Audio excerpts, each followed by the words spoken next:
ಬೈಲಹೊಂಗಲದ ಸಂಗೊಳ್ಳಿ ರಾಯಣ್ಣ ವೃತ್ತದಲ್ಲಿ ಈಗ ಹೋರಾಟದ ಕಾವು ಜೋರಾಗಿದೆ. ಕಿತ್ತೂರು ರಾಣಿ ಚೆನ್ನಮ್ಮ ಸಮಾಧಿ ಅಭಿವೃದ್ಧಿಗೆ ಸರ್ಕಾರ ನೀಡಿದ್ದ 5 ಕೋಟಿ ರೂಪಾಯಿ ಅನುದಾನ ದುರುಪಯೋಗವಾಗಿದೆ ಎಂಬುದು ಪ್ರತಿಭಟನಾಕಾರರ ಪ್ರಬಲ ಆರೋಪವಾಗಿದೆ.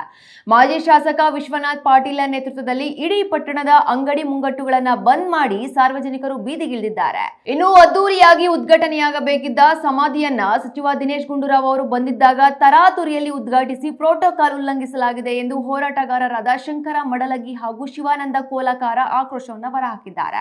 ಬಜೆಟ್ ಅಧಿವೇಶನ ಮುಗಿಯುವುದರೊಳಗೆ ಬೃಹತ್ ಕಾರ್ಯಕ್ರಮದ ಮೂಲಕ ಮರು ಉದ್ಘಾಟನೆ ಮಾಡಿದ್ದರೆ ಈ ಹೋರಾಟ ನಿಲ್ಲದು ಎಂದು ಎಚ್ಚರಿಸಿದ್ದಾರೆ.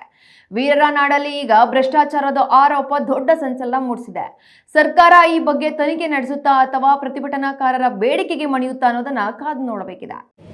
ಯಾವ ರೀತಿ ನೀವು ಏನು ಸಂಗೊಳ್ಳಿ ರಾಯಣ್ಣನ ರಾಕ್ ಗಾರ್ಡನ್ ಅಭಿವೃದ್ಧಿ ಮಾಡಿದಾರಲ್ಲ, ಯಾವ ತರ ಉದ್ಘಾಟನೆ ಮಾಡಿದಾರಲ್ಲ, ಅದೇ ರೀತಿ ಚೆನ್ನಮ್ಮನ ಒಂದು ಮೂರ್ತಿಯನ್ನ, ಚೆನ್ನಮ್ಮನ ಸಮಾಧಿಯನ್ನ ನೀವು ಉದ್ಘಾಟನೆ ಮಾಡಬೇಕು. ಇದು ನಮ್ಮ ಬೇಡಿಕೆ. ಇದು ಬೈಲಹೊಂಗಲ ತಾಲೂಕಿನ ಜನರ ಬೇಡಿಕೆ. ಈ ಬೇಡಿಕೆಯನ್ನ ನಮ್ಮ ಹೊಟ್ಟೆಯಾಗ ಕುದಿಯುವಂತ ಒಂದು ಕಿಚ್ಚನ್ನ ಇವತ್ತು ಬೈಲಹೊಂಗಲ ಬಂದ್ ಮಾಡಿ ತೋರಿಸ್ತಾ ಇದೆ. ನಿಮ್ಮೆಲ್ಲರಿಗೆ ಬೈಲಹೊಂಗಲ ಬಂದ್ ಮಾಡಿ. ಇದು ಸಾರ್ವಜನಿಕವಾಗಿ ಸ್ವಯಂ ಪ್ರೇರಿತವಾದಂತ ಬಂದು. ಯಾಕಂತಂದ್ರೆ ಇವತ್ತು ಒತ್ತಾಯ ಅಂತ ವೀರರಾಣಿ ಕಿತ್ತೂರು ಚೆನ್ನಮ್ಮಾಜಿಗೆ ಅವಮಾನ ಮಾಡಿದಂತ ಸರ್ಕಾರಕ್ಕೆ ಏಕೆ